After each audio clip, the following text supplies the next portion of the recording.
The nurses and the employees and the technicians, we all enjoy working here. So it makes us happy, confident, well-trained, so that we can feel confident with the patients and give them the best quality care that we can.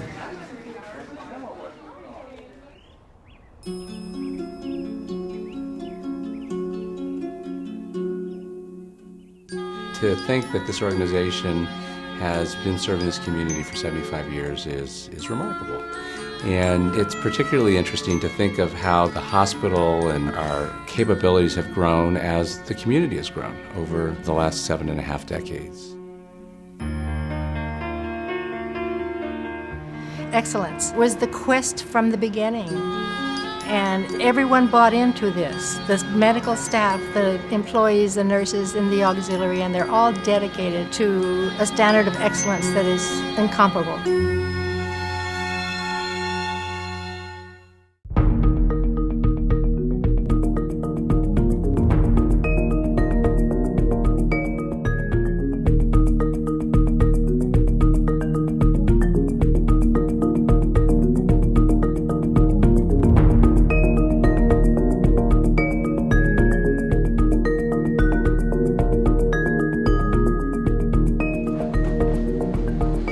Staff for night shift are 5 RNs, 1 ER monitor tech, and 1 ER physician after 1 a.m.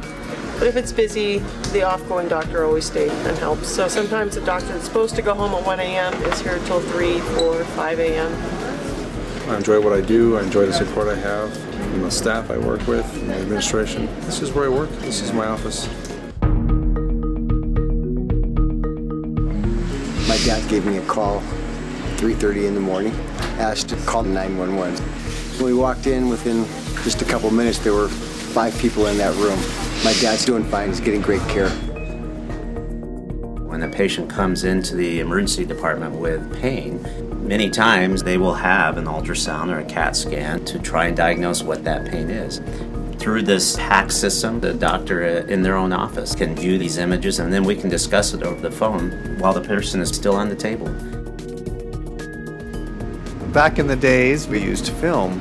The staff used to process the film themselves by dipping it into chemicals in a dark room, and now it's a digital image on a computer screen which goes directly to the radiologist for interpretation.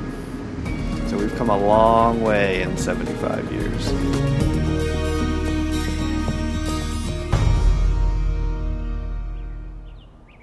The original hospital was located in Highway 1. It's been vacant for about 10 years.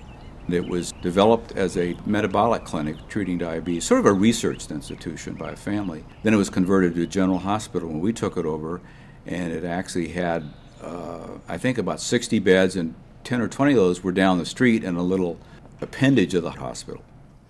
I was a nurse at Jump for 34 years, starting out at the old community hospital on Highway 1 in 1958.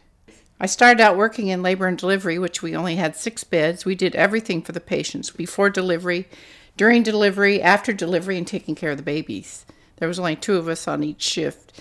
And the maternity delivery room was way in the end of the building. So that meant that we had to come down from the 2nd floor through the hallway down to the surgical floor where the elevator was. And we had a narrow old gurney, and we'd go around the corners and into the elevator. You know, with those metal bars that go blah, blah, blah, blah, and then run downstairs because the delivery room was in the operating room. And then we had to take that gurney way in the back, you know, to the delivery room. So, you know, we were like a racetrack. When Tom Tonkin moved here, he right away said, "This is not going to work." And we were lucky enough to get Sam Morris, who was then the president of Del Monte Properties Company, to donate the 22-acre site that the hospital now sits. When my first husband and I moved here in 1963, he was just finishing medical training. And one of the things that really impressed us was the hospital, because it was done by Edward Durrell Stone, who had done the consulate in India for the United States, and we were just incredibly impressed with this beautiful hospital. And it was designed so all the patient rooms look out into the forest. The parking lot they don't see. And then when they got tired of looking at the forest, inside was wonderful artwork, which was a part of our legacy when Mrs. Morris, now Coburn, provided endowments for art.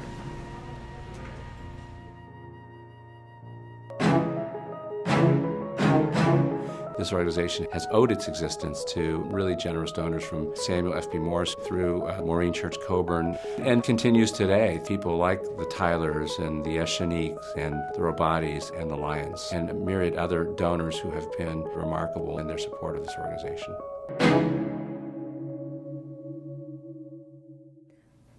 Times have changed. We all wore our cap and our pin and our uniform. I felt so proud the first time I wore a long-sleeve uniform.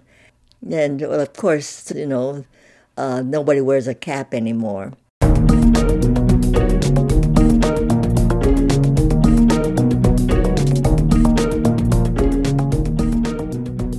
But nurses now are doing things that we would never have thought we could do when I was new in nursing. We've been growing and growing. We used to be smaller and tighter, but now we're bigger and expanding. But the one thing I can think that hasn't changed is the commitment of the nurses to the patients. And that's what's been my privilege, to help the nurses take care of the patients. They're the experts. My job is to help them. I began work at CHOMP in 1983, 25 years. I love coming to the hospital because of the people, just friends. I mean, I don't know their families. I don't know a lot of times their last names. It's Sandy or Bob or Frank or Jim, but it's friends. It just starts with Steve Packer, a doctor who I practiced with, and goes right on down the line. I always try to get out of my office every day, and whether it's just a walk to the cafeteria and stopping at a couple of nursing stations along the way, or swinging through the emergency department or through the imaging department, something that allows me to spend some time with our staff and hear what's going on, and gives me an opportunity also to visit with some volunteers. There is no typical day. Every day is different, and frankly, that's what I love about my job. We've just opened a new reception desk for the Tyler Heart Institute, and this is the center where we do all of our non-invasive cardiac testing. It's hard for me to imagine what things were like 75 years ago, but patients tell me, well, my dad, my grandfather, they had a heart attack and nothing was done for them. Nothing could be done. But cardiac surgery these days is a fairly routine procedure. And I tell patients this all the time. I know that it's scary. I know that it's not routine for you, but please be assured that we've done this thousands of times, and we're going to do everything that we can to make this as routine for you as it is for us. And we're lucky here because we have some of the best surgeons around who do the complex cases and get excellent results with them. And since we know human beings are a mixture of body, mind, and that mysterious spirit, the human spirit, in a secular hospital, we try to help them use all of their resources. Do they trust themselves? Do they trust others? Do they trust something bigger than all of that? Because some of those resources are personalized ways of healing through what they believe. Many of our patients look out to a curtain of foliage, and it makes a really nice setting as we look out once we're done. Unfortunately, we still see a significant number of cancers. The good news is the number of diagnosed in the United States continues to drop, and we're very encouraged by the progress that's being made in the early diagnosis and in the treatment of cancer. The Cancer Center really has a first-grade staff, and as the radiation oncologists will tell you, runs beautifully. Patients almost marvel at how smoothly things go. So from our perspective, it's wonderful because patients are very happy. They're handled really well. Staff are nice. They know everybody's names. They get, I think, birthday cakes or certificates or something at the end. And it's lovely, I think. I like the radiation oncology suite. I like walking down through here. I find excuses to walk down through here.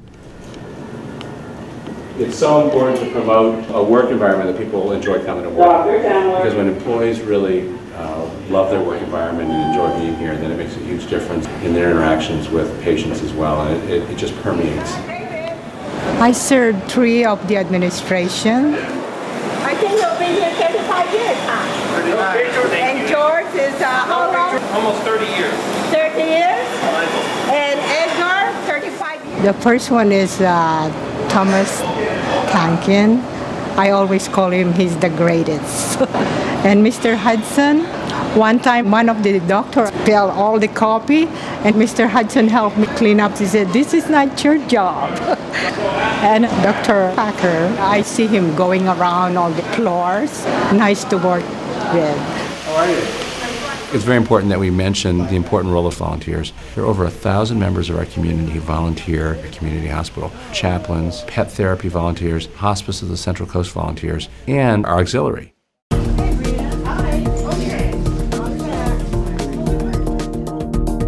It's the help that you are to the people. When I have a patient checking in for surgery, They look upon you, I mean, you're not a nurse, you're not a doctor, you're not even a staff person, but they look on you as a friend.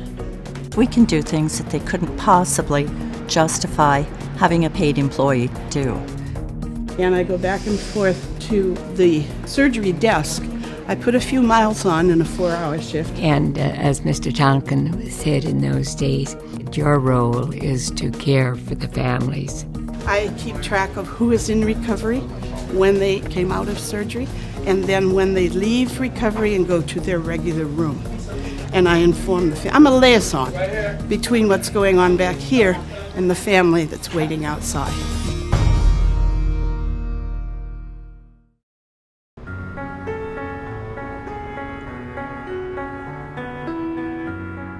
Community Hospital will rely more and more on the generosity of our community. So we have to always ask, how can we do things better? How can we do things at a lower cost? How can we make this the safest place for our patients? And how can we deliver the highest quality of care?